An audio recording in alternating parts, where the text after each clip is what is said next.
Sunday night at 8 p.m. I'm in the kitchen minding my own business, trying to make a beverage, while I suddenly get hit with the thought of something I'm supposed to be doing right now. Something I'm supposed to be covering, something I'm maybe supposed to be reading, something I'm supposed to be looking at. But no, it's something I'm supposed to be watching.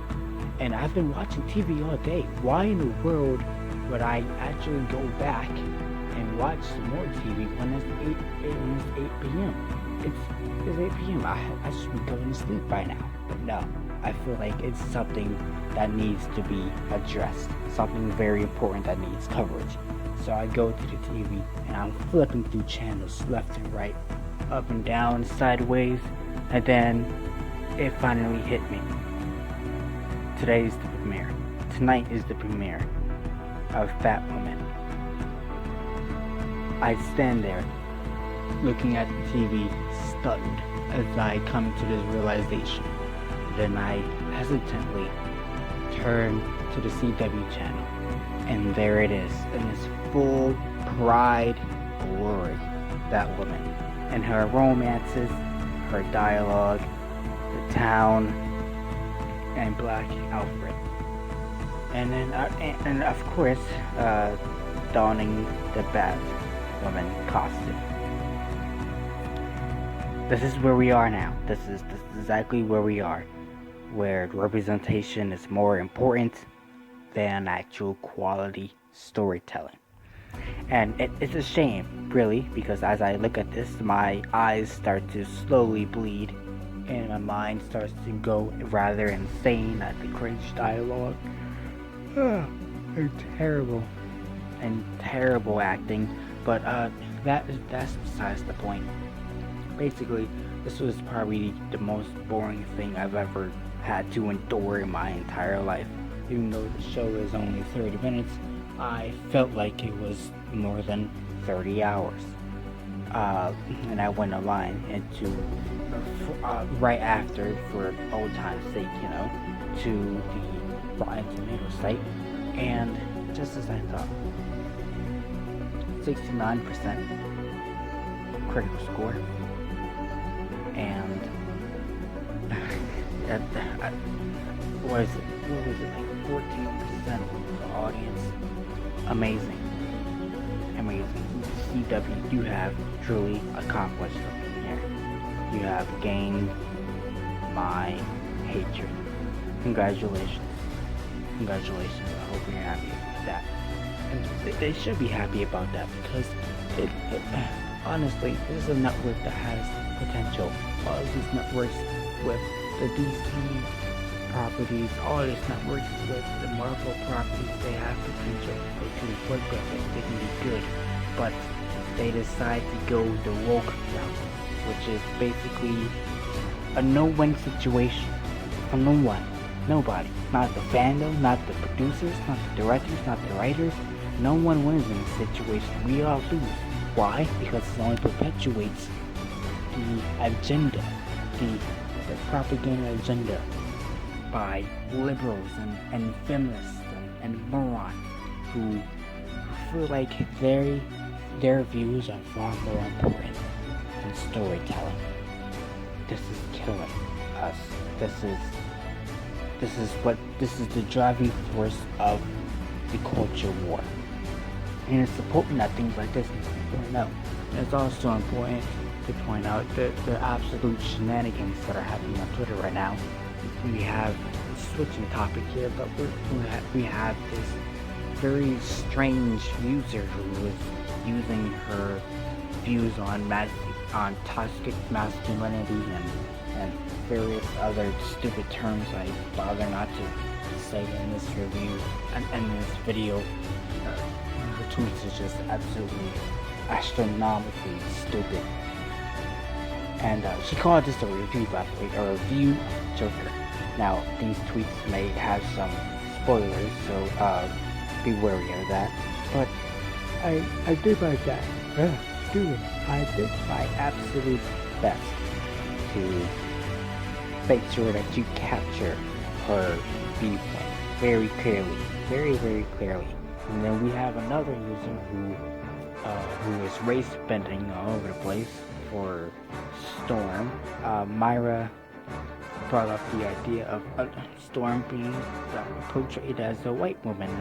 She'll be fine like that. And then Mira, I believe that's her name, she came in and she, well, race baited all over the place, left and right, upside down, and it was just cringy, it was stupid, and honestly, I just got tired of it, so I wrote her a new one. That's my response. But anyway, she ended our response on it. She's just, I'm sorry you're so stupid. I'm sorry, I apologize, you're so stupid. This is where we came. This is where we are now. This is where we are. We can't have quality storytelling. We can't have that for DC. We can't have that for Marvel. And we can't have that for Star Wars. Especially any other Disney property that they own. We can't have that.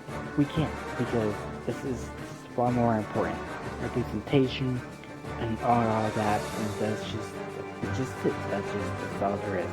Not take into account the amount of people it takes to create a project like this. And I'm sure it took plenty of people to make Batwoman. I'm sure it took plenty of people to edit the script. However, very little it was, and whatnot. I'm pretty sure it took people to do the casting and whatnot. I'm not worried about the casting. I'm not worried about the location, whatnot, and the setting. What I am worried, and what bothers me more than anything else, is the writing. The writing sucks. The writing is terrible. It needs attention. But these critics over there, they don't care. They don't care. It's 69%, 70%, probably 72% by now. They don't care. As long as there's a white female, a black male along with her, as long as she's a lesbian, and as long as she is the driving force, or her name is the name of the franchise, as long as she's there, and it's representation quality, which is just, a few colored people here, white people, white females, and the lowest of the low males used around here. That's all that matters. That's all that matters. The most racist ideological thing ever, and it saddens me. It saddens me. This is where we are now. This is the culture war, and it's only going to get worse. It's only going to get worse. I can't stress that enough. I probably said that plenty of times in my tweets. It's only going to get worse. But as long as we have objective reasoning, as long as we have critical thinking, we can fight this nonsense. It's going to get worse, but we can, as long as we are stronger in numbers, fandom menace, then there's definitely going to be like a pushing side, like people who say no to this nonsense. No, we don't want identity politics in our beloved franchise. No DC, no Marvel, no Disney. Maybe they will finally get the message. Maybe, perhaps. I'm a pessimistic person. I'm gonna be honest with you. A lot of things I've seen and gone through my life just made me very pessimistic. That's just how I am in nature. But my God, this is a mess. No, don't bother me about doing a review for Batwoman. Just don't bother me about that. I'm not gonna tolerate Batwoman presence on my channel. I can probably do a few other videos on her in the future, but not a review. No, it's not worth it. Not worth my sanity. This is where we are now. This is culture war. 2019, the dawn of 2020. is JayvynStudios signing out. Have a good one.